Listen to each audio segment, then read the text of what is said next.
നമസ്കാരം, നാട്ടുവർത്തമാനത്തിലേക്ക് സ്വാഗതം. വെന്തുരുകി കേരളം.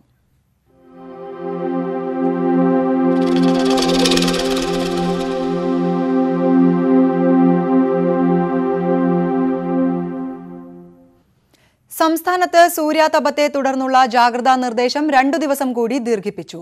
ഇടുക്കിയും വയനാടും ഒഴികെയുള്ള ജില്ലകളിൽ ചൂട് 3 ഡിഗ്രി വരെ ഉയരുമെന്നാണ് മുന്നറിയിപ്പ്. കുടിവെള്ളക്ഷാമം രൂക്ഷമായ സ്ഥലങ്ങളിൽ വെള്ളം എത്തിച്ചു തുടങ്ങി. സൂര്യാതപമേറ്റ 60 പേർ ഉൾപ്പെടെ 122 പേരാണ് ഇന്നലെ ചികിത്സ തേടിയത്. വേനൽ മഴയ്ക്ക് അനുകൂലമായ യാതൊരു സാഹചര്യങ്ങളുമില്ലെന്നാണ് കാലാവസ്ഥാ നിരീക്ഷണ കേന്ദ്രത്തിന്റെ അറിയിപ്പ്. അറബിക്കടലിന്റെ പല ഭാഗങ്ങളിലും 3% വരെ ചൂടാണ് കൂടിയത്. വയനാട്, ഇടുക്കി ഒഴികെയുള്ള ജില്ലകളിൽ ശരാശരിയിൽ നിന്ന് 2 മുതൽ 3 ഡിഗ്രി വരെ ചൂട് കൂടും.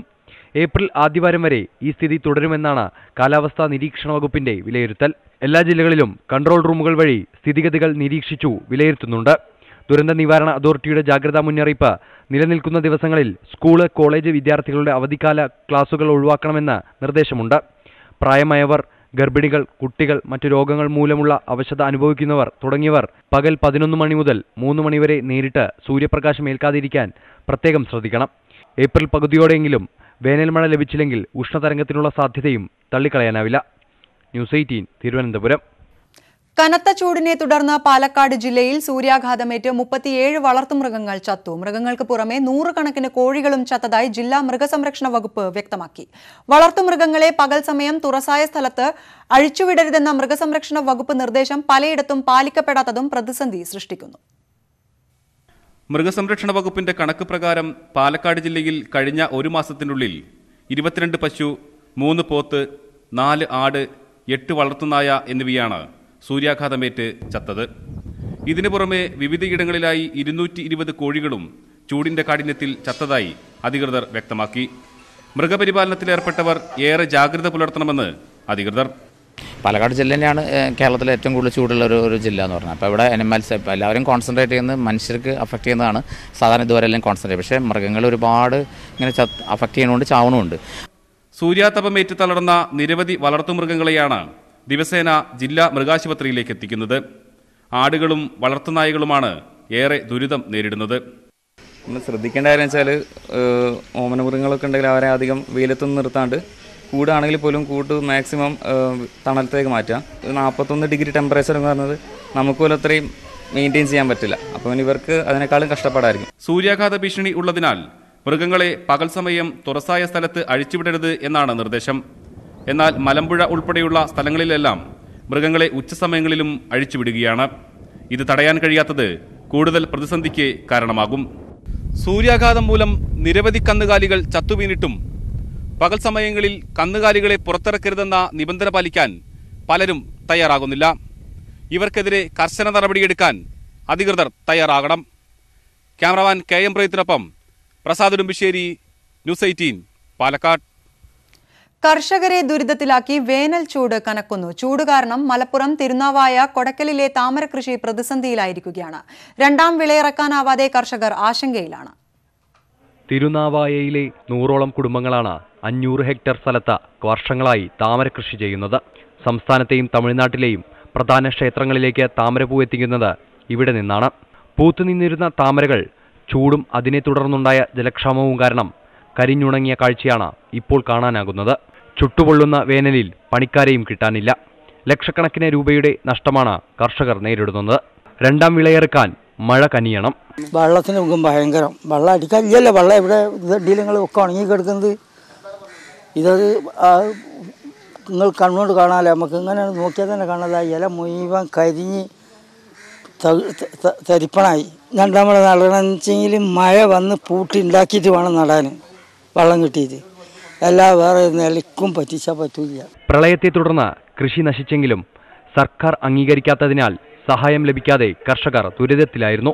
പരിസ്ഥിതി സംഘടനയായ ReEco താമര കൃഷിക്ക് ആനുകൂല്യങ്ങൾ അനുവദിക്കണമെന്നാവശ്യപ്പെട്ട് കർഷകരെ സംഘടിപ്പിച്ച് രംഗത്തെത്തിയിരുന്നു. താമര കൃഷിയുടെ വിപണന സാധ്യതകൾ ബോധ്യപ്പെട്ട് വായ്പ അനുവദിക്കാൻ ബാങ്ക് വിദഗ്ധ സമിതി തീരുമാനിക്കുകയും ചെയ്തിരുന്നു. എന്നാൽ ചൂട് കനത്തതോടെ വീണ്ടും കർഷകർ ദുരിതത്തിലാണ്. വായ്പാ പദ്ധതി നിലവിൽ വന്നാലും ബാങ്കിൽ പണമടയ്ക്കാൻ പോലും ആവാത്ത അവസ്ഥയിലാണ് കർഷകർ. ന്യൂസ് 18 തിരൂർ. കൊടും ചൂടിൽ വലയുകയാണ് തൃശൂർ പെരിങ്ങോട്ടുകര 107 നമ്പർ അംഗനവാടിയിലെ കുരുന്നുകൾ. അംഗനവാടി ആധുനികവൽക്കരിച്ചിട്ടും വൈദ്യുതി ലഭിക്കാത്തതിനാൽ ഫാൻ പ്രവർത്തിപ്പിക്കാനാകാത്തതാണ് ഇവരെ ദുരിതത്തിലാക്കുന്നത്. പെരിങ്ങോട്ടുകര പാന്യം പഞ്ചായത്തിലെ 107 നമ്പർ അംഗൻവാടിയിലെ കുരുന്നുകൾക്കാണ് ദുരവസ്ഥ. കൊടുംചൂടിൽ നാടാകെ വെന്തുരുകുമ്പോൾ ഫാനുണ്ടായിട്ടും അവ കണ്ടിരിക്കാൻ മാത്രമാണ് ഇവർക്ക് യോഗം. വൈദ്യുതി ലഭിക്കും മുമ്പ് തിടുക്കപ്പെട്ട് ഗീതാഗോപി MLA അംഗനവാടി ഉദ്ഘാടനം ചെയ്തു. വയറിങ്ങും ഇലക്ട്രിക് ഉപകരണങ്ങളുമെല്ലാം സ്ഥാപിച്ചെങ്കിലും ഉദ്ഘാടനം കഴിഞ്ഞതോടെ അധികൃതർക്ക് മെല്ലെപ്പോക്കായി. മാസങ്ങൾ കഴിഞ്ഞിട്ടും വൈദ്യുതി ലഭിക്കാൻ ആരും മുന്നിട്ടിറങ്ങിയില്ല. ഇവിടെ അംഗൻവാടിയിൽ 12 കുട്ടികളുണ്ട്. ഇവിടെ കറണ്ട് കിട്ടാത്ത കാരണം ഞങ്ങൾക്ക് ഇങ്ങനെ ഭയങ്കര ബുദ്ധിമുട്ടാണ്. ഞങ്ങൾ വീശിയിട്ട് കഴിഞ്ഞാൽ പിള്ളേർ ഉറക്കാറ്. ജീവനക്കാരായ ഷീജയുടെയും ശ്രീജയുടെയും സ്നേഹപൂർവ്വമുള്ള പരിചരണത്തിലാണ് കുട്ടികൾ ചൂടിനെ മറികടക്കുന്നത്. ഉഷ്ണം കൂടുമ്പോൾ ഇരുവരും കുട്ടികൾക്ക് വിശറി കൊണ്ട് വീശി ആശ്വാസം നൽകും. അംഗനവാടിയിൽ വൈദ്യുതി ലഭ്യമാക്കാൻ ഉടൻ നടപടി സ്വീകരിക്കണമെന്നാണ് നാട്ടുകാരുടെ ആവശ്യം. ന്യൂസ് 18 തൃശൂർ. കാസർഗോഡ് പടിഞ്ഞാറേ തുമ്പോടി പട്ടികവർഗ കോളനി നിവാസികൾ തെരഞ്ഞെടുപ്പ് ബഹിഷ്കരിക്കാനൊരുങ്ങുന്നു. റോഡിന്റെ ടാറിംഗ് വൈകുന്നതിൽ പ്രതിഷേധിച്ചാണ് തീരുമാനം. കാസർകോട്ടെ മലയോര മേഖലയായ പനത്തടി പഞ്ചായത്തിൽ ഉൾപ്പെടുന്ന തുമ്പോടി പട്ടികവർഗ കോളനിയിൽ നിന്നും പുറം ലോകത്തേക്കുള്ള ഏക ആശ്രയമാണ് ചാമുണ്ടിക്കുന്ന് തുമ്പോടി റോഡ്. 2 കിലോമീറ്ററും 300 മീറ്ററും മാത്രം ദൈർഘ്യമുള്ള റോഡിന്റെ പകുതിയിലധികം നേരത്തെ ടാർ ചെയ്തിരുന്നു. ബാക്കിയുള്ള ഭാഗം 2 വർഷം സോളിംഗ് നടത്തിയിട്ടുണ്ടെങ്കിലും ഇതുവരെ ടാറിംഗ് ചെയ്തിട്ടില്ല. ടാറിംഗിന് ജില്ലാ പഞ്ചായത്ത് തുക വകയിരുത്തിയിരുന്നെങ്കിലും സാങ്കേതിക തടസ്സങ്ങളുടെ പേരിലാണ് പദ്ധതി വൈകുന്നത്. ഇതിൽ പ്രതിഷേധിച്ചാണ് കോളനിയിലെ ഒരു വിഭാഗം വോട്ടെടുപ്പിൽ നിന്നും വിട്ടുനിൽക്കാൻ തീരുമാനിച്ചത്. പടിഞ്ഞാറ് തുമ്പോടി കോളനി റോഡ് ടാറിംഗ് ചെയ്യാതെ ഞങ്ങൾ പുറമോട്ടില്ല. ഇനി അത് ഏതറ്റം വരെ സമരം ചെയ്യാനും ഞങ്ങൾ തയ്യാറാണ്. അത് പഞ്ചായത്തിലാണെങ്കിൽ പിന്നെ ജില്ലാ ട്രൈബൽ ഓഫീസിലേക്കാണെങ്കിൽ ഞങ്ങൾ തയ്യാറാണ്. അത് വോട്ട് ബഹിഷ്കരിക്കുന്നുണ്ടെങ്കിൽ അങ്ങനെ അതിനും ഞങ്ങൾ ഈ നാട്ടിലെല്ലാവരും തീരുമാനിച്ചിട്ടുണ്ട്. ജില്ലാ പഞ്ചായത്ത് നേരത്തെ പ്രഖ്യാപിച്ചതിന് പുറത്തുള്ള ഭാഗം ടാർ ചെയ്യാൻ തുടങ്ങിയതോടെയാണ് പ്രതിഷേധം ശക്തമായിരിക്കുന്നത്. എന്നാൽ റോഡ് വികസനവുമായി ബന്ധപ്പെട്ട തെറ്റായ പ്രചരണമാണ് ചിലർ നടത്തുന്നതെന്ന നിലപാടിലാണ് പനത്തടി പഞ്ചായത്ത് അധികൃതർ. ന്യൂസ് 18 കാസർഗോഡ്. ചിറയൻകീഴ് താലൂക്ക് ഓഫീസിൽ മാതൃകാ പോളിംഗ് സ്റ്റേഷൻ പ്രവർത്തനം ആരംഭിച്ചു. ജനങ്ങൾക്കും പോളിംഗ് ഉദ്യോഗസ്ഥർക്കും വിവിപാറ്റ് പരിശീലനം നൽകാനാണ് മാതൃകാ പോളിംഗ് സ്റ്റേഷൻ തുടങ്ങിയത്. 17ാം ലോക്സഭാ തെരഞ്ഞെടുപ്പിന്റെ മുന്നൊരുക്കത്തിന്റെ ഭാഗമായാണ് ചിറയൻകീഴ് താലൂക്ക് ഓഫീസിൽ മാതൃകാ പോളിംഗ് സ്റ്റേഷൻ സ്ഥാപിച്ചത്. പൊതുജനങ്ങൾക്കും പോളിംഗ് ഉദ്യോഗസ്ഥർക്കും പുതിയ വോട്ടിംഗ് മെഷീൻ കാണുവാനും പരിശീലനം നടത്തുവാനുമുള്ള സൗകര്യമാണ് ഇവിടെ ഒരുക്കിയിട്ടുള്ളത്. നമ്മൾ ആർക്കാണോ ബാലറ്റ് യൂണിറ്റ് പ്രകാരം വോട്ട് ചെയ്തത് അത് വ്യക്തമായി നമുക്ക് തന്നെ ബോധ്യപ്പെടാവുന്ന ഒരു അവസരം തെരഞ്ഞെടുപ്പ് കമ്മീഷൻ സജ്ജീകരിച്ചിട്ടുണ്ട്. അതാണ് ഇതിൻ്റെ പ്രത്യേകത. ഇതൊരു പുതിയ സംവിധാനമായതുകൊണ്ട് തന്നെ ജനങ്ങളെ പരിചയപ്പെടുത്തുന്നതിന് വേണ്ടിയാണ് ഇത്തരത്തിലൊരു മോഡൽ ബൂത്ത് ഇവിടെ സജ്ജീകരിച്ചിട്ടുള്ളത്. അപ്പോൾ ഇതിൽ നിന്ന് ഇപ്പോൾ തന്നെ മനസ്സിലാക്കി പോയി കഴിഞ്ഞാൽ നമുക്ക് ബൂത്തിലെത്തുമ്പോൾ കൃത്യമായി ഇത് ഉപയോഗപ്പെടുന്നതാണ്. വിവിപാറ്റ് ഉപയോഗം പൊതുജനങ്ങളെ പരിചയപ്പെടുത്താനും പോളിംഗ് സ്റ്റേഷനിൽ എത്തുമ്പോഴുള്ള ആശയക്കുഴപ്പം ഒഴിവാക്കാനുമാണ് കലക്ടറുടെ നിർദ്ദേശപ്രകാരം മാതൃകാ പോളിംഗ് സ്റ്റേഷൻ തുടങ്ങിയത്. പ്രവൃത്തി ദിവസങ്ങളിലെല്ലാം പോളിംഗ് സ്റ്റേഷന്റെ സേവനം പൊതുജനങ്ങൾക്ക് ഉപയോഗപ്പെടുത്താം. ന്യൂസ് 18 ചിറയൻകീഴ്. തൃശൂർ അരിമ്പൂർ പ്രദേശത്ത് വാട്ടർ അതോറിറ്റിയുടെ പൈപ്പ് പൊട്ടിയത് മൂലം കുടിവെള്ളം മുടങ്ങി. സംസ്ഥാന പാതയിൽ പൊട്ടിയ പൈപ്പ് നന്നാക്കാനുള്ള ഒരു നീക്കവും അധികൃതരുടെ ഭാഗത്തു നിന്നുണ്ടായിട്ടില്ലെന്നും പരാതിയുണ്ട്. അരിമ്പൂർ പഞ്ചായത്തിൽ കുടിവെള്ളം മുടങ്ങിയിട്ട് ദിവസങ്ങളായി. കുന്നത്തങ്ങാടി സെന്ററിലെ വാട്ടർ അതോറിറ്റിയുടെ പൈപ്പ് പൊട്ടിയത് മൂലമാണ് ഭൂരിപക്ഷം പ്രദേശത്തും കുടിവെള്ളം മുടങ്ങിയത്. ലാലൂർ മുതൽ മണലൂർ വരെ മൊബൈൽ കമ്പനികൾക്കായുള്ള ഒപ്റ്റിക്കൽ കേബിൾ വലിക്കുന്നതിനിടയിലാണ് പൈപ്പ് പൊട്ടിയത്. പൈപ്പ് പൊട്ടിയതോടെ സംസ്ഥാന പാതയിൽ കുന്നത്തങ്ങാടി സെന്ററിൽ ഗതാഗത കുരുക്കുമുണ്ട്. ആഴത്തിലുള്ള കുഴി പണിതീർത്ത് അടച്ചില്ലെങ്കിൽ അപകട സാധ്യതകളും ഏറെയാണ്. ഇവിടെ ബസ് സ്റ്റോപ്പും ഓട്ടോ സ്റ്റാൻഡും ഉള്ളതുകൊണ്ട് കുട്ടികളും യാത്രക്കാരും ഈ കുഴിയിൽ വീഴാനുള്ള എല്ലാ സംവിധാനങ്ങളും ഈ സെൻറ്ററിലുണ്ട്. വണ്ടികളാണെങ്കിൽ ആകെ തിക്കും തിരക്കയിലും ഒന്ന് പെടുകയാണ്. പൈപ്പ് പൊട്ടി വെള്ളം നിലച്ചതുമൂലം അരിമ്പൂർ പഞ്ചായത്തിന്റെ വാട്ടർ ടാങ്കിലേക്ക് വെള്ളം എത്തുന്നില്ല. 3 ലക്ഷം ലിറ്റർ കപ്പാസിറ്റിയുള്ള ഈ ടാങ്കിൽ നിന്നാണ് അരിമ്പൂർ പഞ്ചായത്തിലെ ഭൂരിഭാഗം പ്രദേശത്തും വെള്ളമെത്തുന്നത്. പൈപ്പിലൂടെയുള്ള വെള്ളം മുടങ്ങിയത് ജനങ്ങളെ ചില്ലറയൊന്നുമല്ല വലയ്ക്കുന്നത്. പൈപ്പിൽ വെള്ളം വന്നിട്ട് 5 ദിവസമായി. കിണറ്റിൽ വെള്ളമില്ല, കുടിക്കാനായിട്ട് തീരെ വെള്ളമില്ല. ഭയങ്കര ബുദ്ധിമുട്ടിലാണ്. പ്രശ്നം രൂക്ഷമായതോടെ മുരളി പെരുന്നെല്ലി MLA വിഷയത്തിൽ അടിയന്തരമായി ഇടപെടാൻ ആവശ്യപ്പെട്ടിട്ടുണ്ട്. ന്യൂസ് 18 അരിമ്പൂർ. മൂന്നാറിലും മുതിരപ്പുഴയാറിലും മാലിന്യ നിക്ഷേപം സജീവമായതോടെ നടപടിയുമായി പഞ്ചായത്ത്. മാലിന്യ നിക്ഷേപരെ കണ്ടെത്തുന്നതിനായി മൂന്നാറിന്റെ വിവിധ മേഖലകളിൽ CCTV ക്യാമറകൾ സ്ഥാപിക്കുമെന്ന് അധികൃതർ അറിയിച്ചു. ദിവസേന ആയിരക്കണക്കിന് വിനോദസഞ്ചാരികളെത്തുന്ന മൂന്നാറിൽ മാലിന്യ പ്രശ്നം രൂക്ഷമായ സാഹചര്യത്തിലാണ് നടപടിയുമായി മൂന്നാർ ഗ്രാമപഞ്ചായത്ത് രംഗത്തെത്തിയത്. മൂന്നാറിനെയും മുതിരപ്പുഴയാറിനെയും മാലിന്യമുക്തമാക്കി സംരക്ഷിക്കുന്നതിനു വേണ്ടിയാണ് ഗ്രീൻ മൂന്നാർ ക്ലീൻ ദേവിയാർ പദ്ധതി തുടങ്ങിയത്. എന്നാൽ പദ്ധതി നടപ്പിലാക്കിയിട്ടും മൂന്നാറിലും മുതിരപ്പുഴയാറിലും വീണ്ടും മാലിന്യ നിക്ഷേപം സജീവമായതോടെയാണ് നടപടി കൈക്കൊള്ളാൻ തീരുമാനിച്ചത്. ഇതിനായി ടൗണിലും പരിസര പ്രദേശങ്ങളിലുമായി CCTV ക്യാമറകൾ സ്ഥാപിക്കും. വിവിധ പ്രദേശങ്ങളിൽ 11ഓളം ക്യാമറകൾ സ്ഥാപിക്കാനാണ് തീരുമാനം. മാലിന്യ പ്രശ്നം ഒരു പരിധിവരെ നമുക്ക് തടയാനാവും എന്നുള്ളതാണ് പ്രതീക്ഷ. ഇത് ക്യാമറയിൽ മാലിന്യം അലക്ഷ്യമായി ഇടുകയെ മുതിരപ്പുഴ 6 വൃത്തിഹീനമാക്കാനും ശ്രമിക്കുന്ന ആരായാലും അവരുടെ പക്കൽ നിന്നും 2000 രൂപ മുതൽ നമുക്ക് മാക്സിമം 12,000 രൂപ വരെ പിഴ ഈടാക്കുന്നത് ആണ് തീരുമാനിച്ചിരിക്കുന്നത്. മാലിന്യ നിക്ഷേപകരെ കണ്ടെത്തിയാൽ 2000 രൂപ മുതൽ 10,000 രൂപ വരെ പിഴയടയ്ക്കാനും മറ്റു നിയമ നടപടികൾ സ്വീകരിക്കുന്നതിനും പഞ്ചായത്ത് ലക്ഷ്യം വെക്കുന്നു. ഗ്രീൻ ട്രൈബ്യൂണലിൽ നിന്ന് വിമർശനം കേൾക്കേണ്ടി വന്ന മൂന്നാർ പഞ്ചായത്തിലെ മാലിന്യ പ്രശ്നത്തിന് തടയിടാൻ കഴിയുമെന്ന പ്രതീക്ഷയിലാണ് പഞ്ചായത്ത് അധികൃതരും നാട്ടുകാരും. ന്യൂസ് 18 മൂന്നാർ. പ്രളയം വിതച്ച ദുരിതത്തിൽ നിന്ന് കരകയറാതെ ചമ്പക്കുളം. വെള്ളപ്പാച്ചിലിൽ കിടപ്പാടം പൂർണ്ണമായും നഷ്ടമായവർക്ക് വീടെന്ന സ്വപ്നം ഇന്നും അകലെയാണ്. പ്രളയം തകർത്തെറിഞ്ഞ പ്രദേശങ്ങളിൽ ഒന്നായ ചമ്പക്കുളത്താണ് ഇപ്പോഴുള്ളത്. വീട് പൂർണ്ണമായി തകർന്ന ജോൺ ജോസഫ്. എന്താണ് ഇപ്പോഴത്തെ ഒരു അവസ്ഥ? ഇപ്പോഴത്തെ അവസ്ഥ ഒന്നും അറിയത്തില്ല.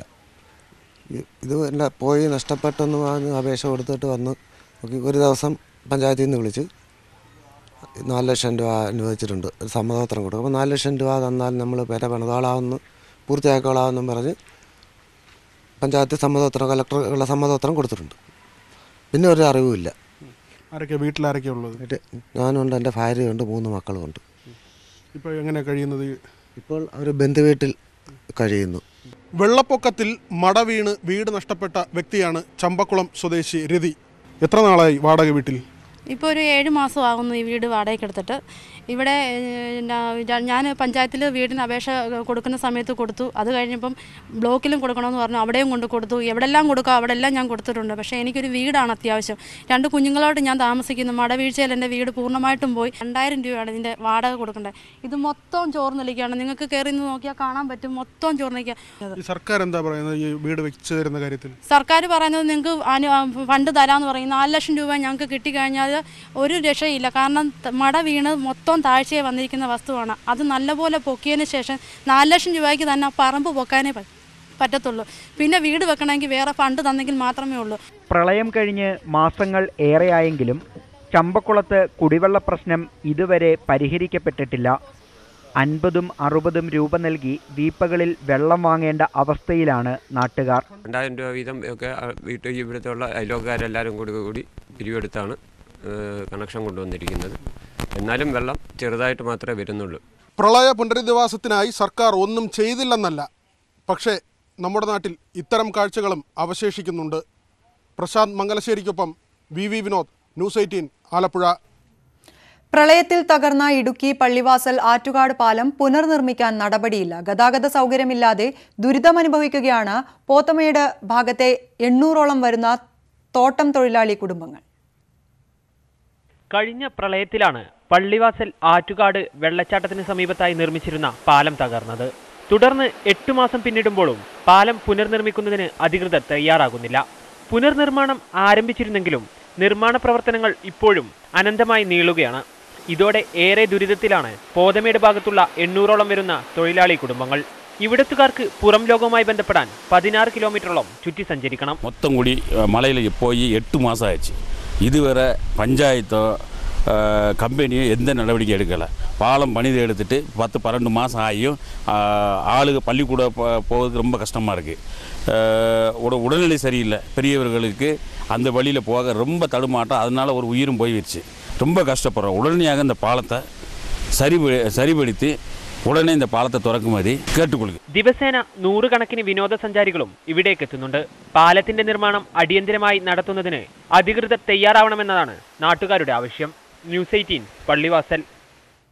തൊടുപുഴയിൽ രണ്ടാനച്ഛന്റെ ക്രൂരമർദ്ദനത്തിൽ പരിക്കേറ്റ് ചികിത്സയിൽ കഴിയുന്ന 7 വയസ്സുകാരന്റെ നില അതീവ ഗുരുതരമായി തുടരുന്നു. മരുന്നുകളോട് പ്രതികരിക്കാത്തതിനാൽ അടുത്ത ഏതാനും മണിക്കൂറുകൾ നിർണായകമാണ്. കേസിൽ അറസ്റ്റിലായ രണ്ടാനച്ഛൻ അരുൺ ആനന്ദിനെ ഇന്ന് കോടതിയിൽ ഹാജരാക്കും. കുട്ടി മരുന്നുകളോട് പ്രതികരിക്കാത്തതാണ് പ്രതിസന്ധി സൃഷ്ടിക്കുന്നത്. ശരീരത്തിന് ചലനശേഷിയില്ല. വെന്റിലേറ്റർ സഹായം മാറ്റിയാൽ ശ്വാസോച്ഛ്വാസം ഏതു നിലയിലാവുമെന്ന് ഡോക്ടർമാർക്ക് ആശങ്കയുണ്ട്. തലച്ചോറിനടക്കമുണ്ടായ പരിക്കുകൾ മറ്റവയവങ്ങളെ ബാധിച്ചാൽ സാധാരണ ജീവിതത്തിലേക്കുള്ള തിരിച്ചുവരവ് ദുഷ്കരമാകും. കുട്ടിയെ മർദ്ദിച്ച കേസിൽ അറസ്റ്റിലായ രണ്ടാനച്ഛൻ അരുൺ ആനന്ദിനെ ഇന്ന് മുട്ടം കോടതിയിൽ ഹാജരാക്കും. വധശ്രമം, കുട്ടികൾക്കു നേരെയുള്ള അതിക്രമം, ആയുധം ഉപയോഗിച്ച് ആക്രമിക്കൽ തുടങ്ങിയ വകുപ്പുകളാണ് ചുമത്തിയിരിക്കുന്നത്. ഇയാളെ പോലീസ് മണിക്കൂറുകളോളം ചോദ്യം ചെയ്തെങ്കിലും മദ്യലഹരിയിലായിരുന്നതിനാൽ സംഭവത്തെപ്പറ്റി ഒന്നും അറിയില്ലെന്നാണ് ആവർത്തിക്കുന്നത്. 4 ക്രിമിനൽ കേസുകളിൽ പ്രതിയായ അരുൺ മനഃപൂർവ്വം ഇത്തരത്തിൽ മൊഴി നൽകുന്നതാണെന്ന് പോലീസ് സംശയിക്കുന്നു. ആദ്യം നൽകിയ വിശദീകരണം മാറ്റി അരുൺ കുട്ടികളെ മർദ്ദിച്ചിരുന്നതായി അമ്മ പോലീസിന് മൊഴി നൽകി. എന്നാൽ പോലീസ് ഇത് പൂർണ്ണമായി മുഖവിലക്കെടുത്തിട്ടില്ല.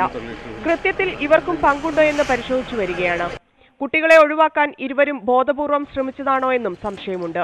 8 മാസം മുൻപാണ് കുട്ടികളുടെ അച്ഛൻ മരിച്ചത്. ബന്ധുവായ അരുൺ പിന്നീട് ഇവരോടൊപ്പം കൂടുകയായിരുന്നു. എഞ്ചിനീയറിംഗ് ബിരുദധാരികളാണ് അരുണും കുട്ടികളുടെ അമ്മയും. ന്യൂസ് 18 തൊടുപുഴ. തലചായ്ക്കാൻ വീടില്ലാത്ത സഹപാഠിക്ക് സ്നേഹവീടൊരുക്കി വിദ്യാർത്ഥികൾ. കാസർഗോഡ് പടന്ന MR വൊക്കേഷണൽ ഹയർ സെക്കൻഡറി സ്കൂളിലെ കുട്ടികളാണ് കൂട്ടുകാരന് തണലൊരുക്കിയത്. പടന്ന MR വൊക്കേഷണൽ ഹയർ സെക്കൻഡറി സ്കൂളിലെ VHSC വിഭാഗം നാഷണൽ സർവീസ് സ്കീമിന്റെ നേതൃത്വത്തിലാണ് വീട് നിർമ്മിച്ചത്. സ്കൂളിലെ 1ാം വർഷ VHSC വിദ്യാർത്ഥിനിയായ ഐശ്വര്യയ്ക്ക് വേണ്ടിയാണ് സഹപാഠികൾ വീട് നിർമ്മിച്ചത്. 2 വർഷം മുമ്പ് NSSന്റെ നേതൃത്വത്തിൽ പ്രത്യേക കമ്മിറ്റിയുണ്ടാക്കി പ്രവർത്തനം തുടങ്ങിയിരുന്നു. പ്രതീക്ഷിച്ചതിലും നല്ല രീതിയിൽ ഈ വീട് കംപ്ലീറ്റ് ആക്കാൻ വേണ്ടി ഞങ്ങൾക്ക് സാധിച്ചിട്ടുണ്ട്. അതിന് ഏറ്റവും പ്രധാനമായും സഹായിച്ചത് ഈ നാട്ടിലെ നല്ലവരായ നാട്ടുകാരും അതുപോലെ തന്നെ പൂർവ്വ വിദ്യാർത്ഥികളും PTA അംഗങ്ങളും മറ്റുമാണ്. വിദ്യാർത്ഥിനിയുടെ കുടുംബത്തിന് സ്വന്തമായി സ്ഥലമില്ലാത്തതിനാൽ പടനയിലെ വ്യവസായിയായ അൻസാരിയുടെ സഹായത്തോടെ 5 സെന്റ് സ്ഥലം വാങ്ങിയാണ് വീട് വെച്ചത്. പൂർവ്വ വിദ്യാർത്ഥികളും PTAയും നാട്ടുകാരും കൂടി ചേർന്നപ്പോൾ വീട് നിർമ്മാണം പൂർത്തിയായി. NSS programme officer P. സുനിൽകുമാറിന്റെ നേതൃത്വത്തിലാണ് കുട്ടികൾ വീട് നിർമ്മാണം പൂർത്തിയാക്കിയത്. ന്യൂസ് 18 പടന്ന. ഇരുവൃക്കകളും തകരാറിലായി ദുരിത ജീവിതം നയിക്കുന്ന മുക്കം കയ്യിട്ടപ്പോയിൽ സ്വദേശി കൃഷ്ണന് വീട് നിർമ്മിച്ചു നൽകുകയാണ് നഗരസഭയും റോട്ടറി ക്ലബ്ബും. വീടിന്റെ താക്കോൽദാനം rotary district secretary doctor Kedarnath നിർവഹിച്ചു. ഇരുവൃക്കകളും തകരാറിലായ നടുത്തൊടികയിൽ കൃഷ്ണനു വേണ്ടിയാണ് വീട് നിർമ്മിച്ചു നൽകിയത്. കൃഷ്ണന്റെ ദുരിതജീവിതം നേരിട്ട് കണ്ടറിഞ്ഞതോടെയാണ് മുക്കം നഗരസഭാ അധികൃതരും മുക്കം റോട്ടറി ക്ലബ്ബ് പ്രവർത്തകരും വീട് നിർമ്മിച്ചു നൽകാൻ തീരുമാനിച്ചത്. മുക്കം നഗരസഭയ്ക്കും റോട്ടറി ക്ലബ്ബ് അംഗങ്ങൾക്കും പുറമെ സുമനസുകളും സഹായത്തിനെത്തിയതോടെയാണ് വീട് നിർമ്മാണം പൂർത്തിയാക്കിയത്. ഏറ്റവും ആവശ്യക്കാർക്ക് വേണ്ട കണ്ടെത്തി. അപ്പോൾ ഇവിടെ കൃഷ്ണേട്ടന് വളരെ ബുദ്ധിമുട്ടാണ്, കല്യാണങ്ങൾക്ക് ബുദ്ധിമുട്ടാണ്, പേഷ്യൻ്റാണ്. അപ്പോൾ അതിനെ കൊണ്ട് ഞങ്ങൾ മുക്കം റോട്ടറി ഏറ്റെടുക്കുകയും അതോടനുബന്ധിച്ച് മുക്കം മുനിസിപ്പാലിറ്റി ആയിട്ട് ബന്ധപ്പെടുകയും മുനിസിപ്പാലിറ്റീൻ്റെ ഒരു വലിയൊരു ഫണ്ട് കിട്ടുകയും ആ ഫണ്ട് ഉപയോഗിച്ചാണ് ഞങ്ങൾ ആ ഫണ്ടും ഞങ്ങളുടെ ക്ലബ്ബ് അംഗങ്ങളുടെ ഫണ്ടും അതുപോലെ തന്നെ പുറത്തുള്ള ഫണ്ട് ഉപയോഗിച്ചാണ് ഞങ്ങൾ ഈ കാര്യം വളരെ പെട്ടെന്ന് തന്നെ. ദുരിതങ്ങൾക്കിടയിൽ കൈത്താങ്ങായവരോട് നന്ദി അറിയിച്ച് കൃഷ്ണന്റെ കുടുംബം. ഞങ്ങൾക്ക് ഒരു വീട് കിട്ടിയ ഞങ്ങൾ ആകുന്ന സ്വപ്നത്തിൽ പോലും വിചാരിച്ചില്ല. പിന്നെ ലോട്ടറി ക്ലബ്ബുകാർക്കും മുനിസിപ്പാലിറ്റിക്കാർക്കും ഹൃദയം സന്തോഷം. കൃഷ്ണന്റെ വീട്ടിൽ വെച്ച് നടന്ന ചടങ്ങിൽ rotary district secretary doctor Kedarnath താക്കോൽദാനം നിർവഹിച്ചു. Mukkam rotary club president N. Kumaran master, rotary club അംഗങ്ങൾ തുടങ്ങിയവർ പങ്കെടുത്തു. ന്യൂസ് 18 മുക്കം. ട്രഷറികളുടെ പ്രവർത്തനത്തിന് കർശനമായ നിയന്ത്രണം ഏർപ്പെടുത്തി സർക്കാർ. ഈ മാസം 27-ന് ശേഷം സ്വീകരിച്ച ബില്ലുകൾ പാസാക്കരുത് എന്ന് ട്രഷറി ഡയറക്ടർ സർക്കുലർ പുറത്തിറക്കി. ബില്ലുകൾ സ്വീകരിക്കുന്നതിന് നാളെ വൈകിട്ട് വരെ സമയം ദീർഘിപ്പിച്ചു നൽകിയെങ്കിലും പണം അനുവദിക്കുന്നതിന് അടുത്ത സാമ്പത്തിക വർഷം മാത്രമേ ഉണ്ടാവുകയുള്ളൂ. സാമ്പത്തിക പ്രതിസന്ധി കണക്കിലെടുത്ത് അസാധാരണ നീക്കങ്ങളാണ് ധനവകുപ്പ് നടത്തുന്നത്. സാമ്പത്തിക വർഷം അവസാനിക്കാൻ 3 ദിവസം കൂടി ബാക്കി നിൽക്കെ ട്രഷറികളുടെ പ്രവർത്തനം ഏറെക്കുറെ സ്തംഭിച്ചു കഴിഞ്ഞു. മാർച്ച് 27-ന് ശേഷം സ്വീകരിച്ച ബില്ലുകൾ പാസ്സാക്കരുതെന്നാണ് നിർദ്ദേശം. ട്രഷറി ഡയറക്ടർ ഇത് സംബന്ധിച്ച് പ്രത്യേക സർക്കുലർ പുറത്തിറക്കി. വിവിധ സർക്കാർ വകുപ്പുകളുടെ പ്ലാൻ ബില്ലുകളും തദ്ദേശ സ്ഥാപനങ്ങളുടെ ബില്ലുകളും ഇതിൽ ഉൾപ്പെടും. ട്രഷറി ക്യൂ സംവിധാനത്തിലേക്ക് ഈ ബില്ലുകൾ മാറ്റി അടുത്ത സാമ്പത്തിക വർഷം പണം അനുവദിക്കാനാണ് നീക്കം. സാമ്പത്തിക വർഷത്തിന്റെ അവസാന ദിവസമായ മാർച്ച് 31 അർദ്ധരാത്രി വരെ ട്രഷറികൾ പ്രവർത്തിക്കുന്നതായിരുന്നു പതിവ് രീതി. ട്രഷറികളിൽ സമർപ്പിക്കപ്പെടുന്ന ബില്ലുകൾക്കെല്ലാം അനുവദിക്കാൻ പണമില്ലാത്തതാണ് പുതിയ നിയന്ത്രണത്തിന് കാരണം. കരാറുകാർക്കടക്കം പുതിയ തീരുമാനം വലിയ പ്രതിസന്ധിയുണ്ടാക്കും. അതേസമയം ബില്ലുകൾ സമർപ്പിക്കുന്നതിനുള്ള സമയപരിധി നാളെ വൈകിട്ട് 5 മണി വരെ ദീർഘിപ്പിച്ചു നൽകി. 700 കോടിയിലധികം രൂപയുടെ ബില്ലുകൾ ഇതിനകം തന്നെ ട്രഷറികളിൽ കെട്ടിക്കിടപ്പുണ്ട്. പദ്ധതി വിഹിതം ചിലവഴിക്കുന്നതിലും ഇക്കുറി പ്രതീക്ഷിത നേട്ടം വകുപ്പുകൾക്ക് കൈവരിക്കാൻ ആയിട്ടില്ല. അന്തിമ കണക്കെടുപ്പിൽ മാറ്റമുണ്ടാകാമെങ്കിലും പല പ്രധാന വകുപ്പുകളും 50% താഴെ തുക മാത്രമാണ് ഇതുവരെ ചെലവഴിച്ചിട്ടുള്ളത്. തെരഞ്ഞെടുപ്പ് കാലത്ത് തന്നെയാണ് ട്രഷറി നിയന്ത്രണം പോലെയുള്ള ഇടപെടലുകൾ സർക്കാരിന് വേണ്ടിവരുന്നത് എന്നതിനാൽ ഇത് സൃഷ്ടിക്കുന്ന രാഷ്ട്രീയ പ്രതിസന്ധിയും ചെറുതല്ല. തിരുവനന്തപുരത്തു നിന്നും TG സജിത്, ന്യൂസ് 18. ജനാധിപത്യ മഹിളാ അസോസിയേഷന്റെ ആഭിമുഖ്യത്തിൽ പാലക്കാട് തൃത്താല കൂറ്റനാട് വനിതാ പാർലമെന്റ് സംഘടിപ്പിച്ചു. തൃത്താല നിയോജക മണ്ഡലം തലത്തിൽ നടന്ന വനിതാ പാർലമെന്റ് CPM സംസ്ഥാന കമ്മിറ്റി അംഗം PK സൈനബ ഉദ്ഘാടനം ചെയ്തു. ലോക്സഭാ തെരഞ്ഞെടുപ്പിലെ സ്ഥാനാർത്ഥികളിൽ വനിതകൾക്കുള്ള പ്രാതിനിധ്യവും വനിതാ പാർലമെന്റ് ചർച്ച ചെയ്തു. അസംബ്ലി മണ്ഡലത്തിലെ വിവിധ പ്രദേശങ്ങളിൽ നിന്നായി നിരവധി പേർ പങ്കെടുത്തു. വരാൻ പോകുന്നത് എന്നാണ് ഇന്ത്യയിലെ ഭരണാധികാരികൾ കഴിഞ്ഞ 5 വർഷം മുമ്പ് നമ്മളോട് പറഞ്ഞത്. ഇപ്പോൾ ഇന്ത്യൻ നാഷണൽ കോൺഗ്രസ് പുതിയൊരു പ്രകടന പത്രികയുമായിട്ട് ഇറങ്ങിയിട്ടുണ്ട്. അവരിപ്പോൾ പറയുന്നത് 72,000 രൂപ അവർ അധികാരത്തിൽ വന്നു കഴിഞ്ഞാൽ അത്രയും വരുമാനമില്ലാത്തവർക്ക് അത് എത്തിച്ചു തരുന്നതിന് വേണ്ടിയിട്ടുള്ള തുക എത്രയാണോ കുറവ് അത് ഞങ്ങൾ നിങ്ങൾക്ക് വീട്ടിൽ എത്തിച്ചു തരും എന്നാണ്, അക്കൗണ്ടിൽ എത്തിച്ചു തരും എന്നാണ്. പക്ഷേ പാലം കടക്കോളം കാരായണ, പാലം കടന്നാൽ പിന്നെ പുരായണ എന്നുള്ള അനുഭവമാണ് കഴിഞ്ഞ കാലത്തൊക്കെ തന്നെയും നമുക്കുള്ളത്. കാരണം മുമ്പ് ബേക്കാരി ഹട്ടാവോ, ഗരീബി ഹട്ടാവോ, അങ്ങനെ എന്തെല്ലാം മുദ്രാവാക്യങ്ങൾ ഇന്ദിരാഗാന്ധിയുടെ കാലഘട്ടത്തിലും കോൺഗ്രസിന്റെ പഴയകാല നേതാക്കന്മാരുടെ കാലഘട്ടത്തിലും നമ്മൾ കേട്ടതാണ്. ദാരിദ്ര്യ നിർമ്മാർജ്ജനം, ദാരിദ്ര്യം തുടച്ചു മാറ്റുക, ഇങ്ങനെ തുടച്ച് ഇപ്പോൾ നമ്മുടെ രാജ്യത്ത് 69 കോടി വരുന്ന മനുഷ്യർക്ക് ഇപ്പോഴും ഒരു ദിവസം 20 രൂപ പോലും വരുമാനമില്ലാതാക്കി എന്നുള്ളതാണ് ഇവരുടെ ദാരിദ്ര്യ നിർമ്മാർജ്ജനത്തിന്റെ ഭാഗമായിട്ടുണ്ടായിട്ടുള്ളത് എന്നാണ് നമ്മൾ കാണുന്നത്. കണ്ണൂർ കാപ്പിമല മഞ്ഞപ്പുല്ലിൽ വനം വകുപ്പ് അധികൃതർ ടോയ്ലറ്റ് സ്ഥാപിക്കുന്നു. പൈതൽ മലയിലേക്ക് എത്തുന്ന വിനോദസഞ്ചാരികൾക്കായാണ് ടോയ്ലറ്റ് സ്ഥാപിക്കുന്നത്. മഞ്ഞപ്പുല്ലിൽ പ്രവർത്തിക്കുന്ന വനം വകുപ്പിന്റെ ടിക്കറ്റ് കൗണ്ടറിന് സമീപത്തായാണ് ആധുനിക സൗകര്യത്തോടെയുള്ള ടോയ്ലറ്റ് നിർമ്മാണം. പ്രകൃതിക്ക് അനുയോജ്യമായ തരത്തിൽ സ്ഥാപിക്കുന്ന ബയോ ടോയ്ലറ്റിന്റെ നിർമ്മാണം ഏതാണ്ട് അന്തിമഘട്ടത്തിലാണ്. ടാങ്കിന്റെ പ്രവൃത്തി മാത്രമാണ് ഇനി പൂർത്തിയാകാനുള്ളത്. ജലവിതരണത്തിനുള്ള പൈപ്പ് സ്ഥാപിക്കൽ നടന്നുവരുന്നു. കംഫർട്ട് സ്റ്റേഷൻ ഉൾപ്പെടെയുള്ള സൗകര്യങ്ങളില്ലാത്തത് പൈതൽ മലയിലെത്തുന്ന വിനോദസഞ്ചാരികൾക്ക് ഏറെ ബുദ്ധിമുട്ടുണ്ടാക്കുന്നു. വിഷുവിനോടുകൂടി പൊതുജനങ്ങൾക്കായി ടോയ്ലറ്റ് തുറന്നുകൊടുക്കാനാകുമെന്ന പ്രതീക്ഷയിലാണ് അധികൃതർ. ന്യൂസ് 18 കാപ്പിമല. മാലിന്യം തള്ളുന്ന പാതയോരം പൂന്തോട്ടമാക്കി മാറ്റി കണ്ണൂർ ആലക്കോട് ടൗണിലെ ഒരു പറ്റം വ്യാപാരികൾ. മാലിന്യ നിക്ഷേപം കൊണ്ട് പൊറുതിമുട്ടിയപ്പോഴാണ് നഗരം സൗന്ദര്യവൽക്കരിക്കുന്നതിനായി ഇവർ മുന്നിട്ടിറങ്ങിയത്.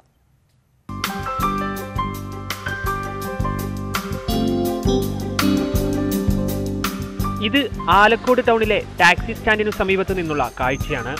സ്ഥിരമായി മാലിന്യം വലിച്ചെറിഞ്ഞിരുന്ന സ്ഥലം ഇപ്പോൾ ആർക്കും ഇഷ്ടം തോന്നുന്ന പൂന്തോട്ടമാണ്. വിവിധ നിറത്തിലും അഴകിലുമുള്ള പൂക്കൾ ഇവിടെ വിരിഞ്ഞു നിൽക്കുന്നു. വ്യാപാര സ്ഥാപനങ്ങൾക്ക് മുന്നിൽ മാലിന്യം കുമിഞ്ഞുകൂടാൻ തുടങ്ങിയതോടെയാണ് പൂന്തോട്ടം എന്ന ആശയവുമായി ഇവർ രംഗത്തെത്തിയത്. വീട്ടുമുറ്റമൊക്കെ നമ്മൾ ആണെങ്കിൽ എത്ര റിസ്ക് എടുത്തിട്ട് നമ്മൾ നല്ല വൃത്തിയാക്കി ഇടുമല്ലോ.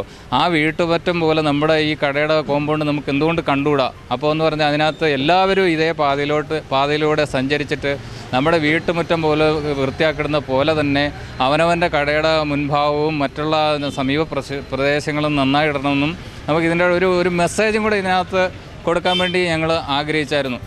രാവിലെ കട തുറക്കാനെത്തിയാൽ ആദ്യം ചെയ്യുന്നത് പൂന്തോട്ടം നനയ്ക്കലാണ്. നാട്ടുകാരിൽ ചിലർ പൂന്തോട്ട പരിപാലനത്തിന് എത്താറുണ്ട്. കേരള വ്യാപാരി വ്യവസായി ഏകോപന സമിതിയും മറ്റു ചിലരും സാമ്പത്തികമായും സഹായിച്ചു. ചുമട്ടുതൊഴിലാളികളും ടാക്സി ഡ്രൈവർമാരും വ്യാപാരികൾക്കൊപ്പം കൈകോർത്തതോടെ 1 മാസത്തിനുള്ളിൽ പൂന്തോട്ടം റെഡി. ആവശ്യമായ പിന്തുണയുമായി പഞ്ചായത്തും രംഗത്തുണ്ട്. ന്യൂസ് 18 ആലക്കോട്. നാട്ടുവർത്തമാനം പൂർണ്ണമാകുന്നു. ഇടവേളയ്ക്ക് ശേഷം 9 മണി ഒറ്റനോട്ടത്തിൽ ദിവ്യ ചേരും. നമസ്കാരം.